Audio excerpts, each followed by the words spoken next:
Your face is so big I can't even get it in the frame. There we go. When you decide to look like a giraffe. And I'll wipe your spit back on you, thanks. Hi guys, so today's video is going to be my trailer tour. Excuse the hair. I just got out of the shower so it's still kind of wet and I haven't styled it yet because I'm about ready to go to work. But I figured I'd go ahead and jump on here and do my trailer tour for you guys. And then you'll kind of see, we just had a lesson on Tuesday. Today's Friday. So you guys will kind of get to see what we have in there from a lesson. And there's still a couple spare things in there from when we had our show in April. So I'll flip you guys around and we'll go ahead and get started. Okay, so standing at the back of my trailer, you can see it's still kind of dirty. We haven't really cleaned it out. There's a lot of hay, and there's like some pre-bagged shavings. There's a couple little pieces of poop. Sorry, we haven't cleaned that out yet, but we'll clean it out by the time we haul next time. But we need to go get actual sawdust from our sawmill, but they're out.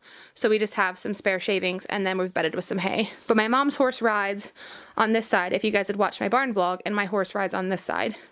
But we walk in, we just have the butt bumper, we have the divider, which we still need a stud divider under here just because my guy he is aggressive sometimes with other horses.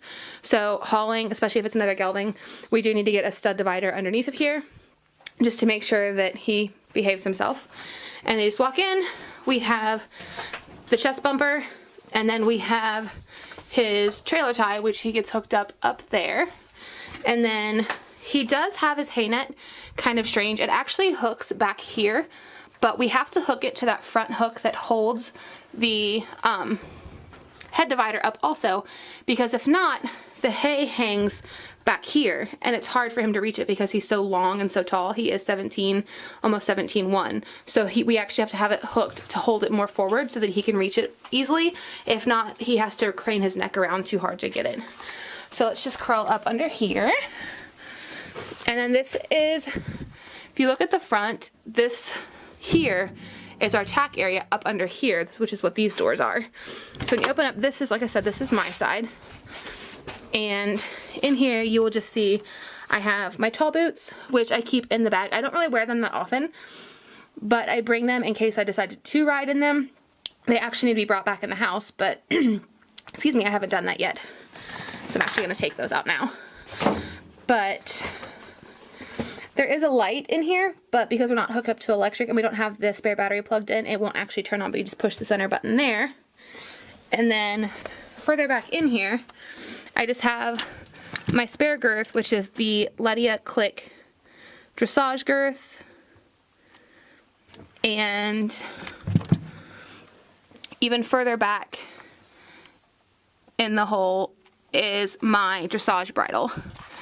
So my dressage bridle is this one here, which is deciding to want to get stuck. There we go. They're on the wrong hooks, sorry. But the black one is my dressage bridle. It's actually the Horseware Event bridle. Just a plain flash bridle. And then he rides, I like it because it does have the rubber reins. And then, because he does tendency, he's kind of strong as he's learning what contact is right now. So he can sometimes pull the reins out of your hands. And then he just rides in a regular link snaffle.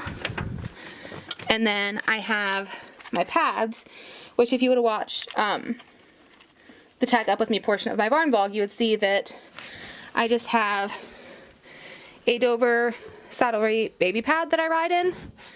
And then a Fleeceworks half pad with the wither relief that I ride in also. And then here is, I have a County Competitor dressage saddle, but it's currently covered with my Thornhill cover from my old saddle, just because I lost my County cover, so I need to get a new one. But that's just covering it temporarily. It's just a black dressage saddle. Underneath here is my grooming tote, which I won't get into that because I did do a grooming tote tour on there. And then here's my main girth that I've been using. This, and you can tell it's just really dirty. I really need to clean it again. But this is just an Auto Shoemaker dressage girth. It's a 26-inch.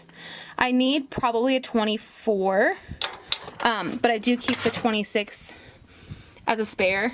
But I need a total saddle fit shoulder relief girth because the way he's built, my saddle actually comes too far back, which is one of the reasons why we have a half pad. And I talked to my saddle fitter, which once we had my saddle reflocked, and he wants me to get a total saddle fit so that way it keeps the saddle back and stops it from riding up on his withers. But those are my spare irons. They're just core steel, no, the Horse S-line, regular just jointed irons, which these are just like my backup irons.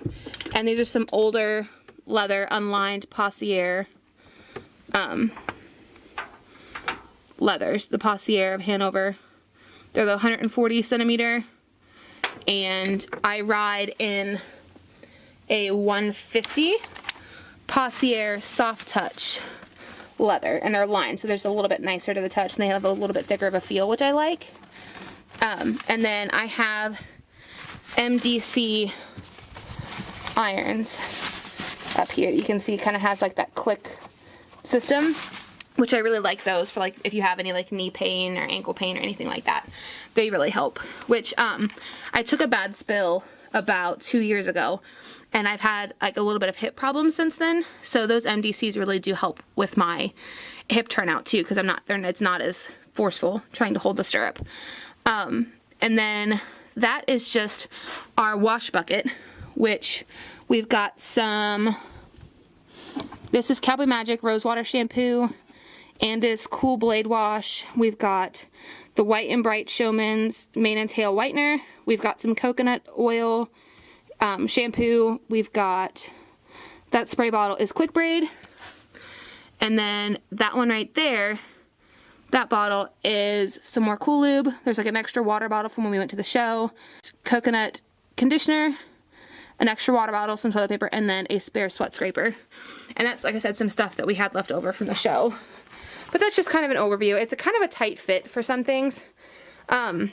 Sometimes my helmet will fit right here, but as of right now, it's in my, I have my barn backpack, which is kind of easier because it makes it easier to tote things in.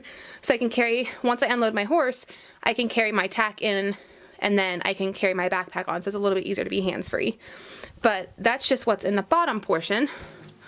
So I'm gonna put my stuff back in there.